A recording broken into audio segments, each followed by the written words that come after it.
జై గణేశాయ మహా జై వాసవి స్వామి ఏ శరణమయ్యప్ప ఆంధ్ర సమీప స్వామి ఏ శరణమయ్యప్ప. మరి 50 మంది శంఖవరం మరియు చుట్టుపక్కల పరిసర ప్రాంత వాసులందరికీ కూడా విజ్ఞప్తి, రేపు ఉదయం అంటే 2025 డిసెంబర్ 13 2025 డిసెంబర్ 13 శనివారం ఉదయం, మరి రేపు ఉదయం శంఖవరంలో శ్రీ వాసవి ఆర్యవైశ్య భవనంలో, మరి పచ్చిగొల్లారు వీధిలో శ్రీ వాసవి ఆర్యవైశ్య సంఘం భవనం ఉంటుంది.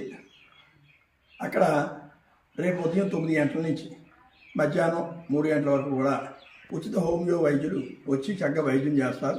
ఉచిత హోమియో వైద్య శిబిరం శంఖవరం ఆర్యవైశ్య సోదరులు మరియు పిఠాపురం రైస్ మిల్ వారు ఈ యొక్క కార్యక్రమాన్ని ఏర్పాటు చేశారు. చాలా బృహత్తర కార్యక్రమం. ప్రతి ఒక్కరు కూడా చిన్నవాళ్ళు, పెద్దవాళ్ళు, వృద్ధులు ఎవరైనా సరే, స్త్రీ పురుషులందరూ కూడా ఎవరైనా సరే ప్రతి ఒక్కరు వచ్చి ఈ యొక్క వైద్య శిబిరాన్ని సందర్శించి ఎవరికైనా ఆ యొక్క అవసరం ఉంటే తప్పకుండా పూర్తి చేసుకుని వెళ్ళవచ్చు. మీ చుట్టుపక్కల వారు కూడా తెలియజేసి ఆ యొక్క వాసవి మాత అయ్యప్ప స్వామి ఆశీస్సులు పొంది ధరించవలసిందిగా శంఖవరం ఆర్యవైశ్య సంఘం అధ్యక్షుడు బొండా రమేష్ గారు మరియు ఆ యొక్క ఆర్యవైశ్య సంఘం సభ్యులందరూ కూడా కోరారు. వారి విషయాలు తెలియపరిచినందుకు వారికి ధన్యవాదాలు తెలుపుతూ వారి ద్వారా మీకు ఈ యొక్క వీడియో వాయిస్ పంపించడం జరుగుతుంది. మీరు కూడా మన శంఖవరం తెలుసున్న గ్రూపులందరికీ చేరవేసి ఆ యొక్క సేవలో పాల్గొనవలసిందిగా కోరుతున్నాం. జై వాసవి స్వామి ఏ శరణమయ్యప్ప.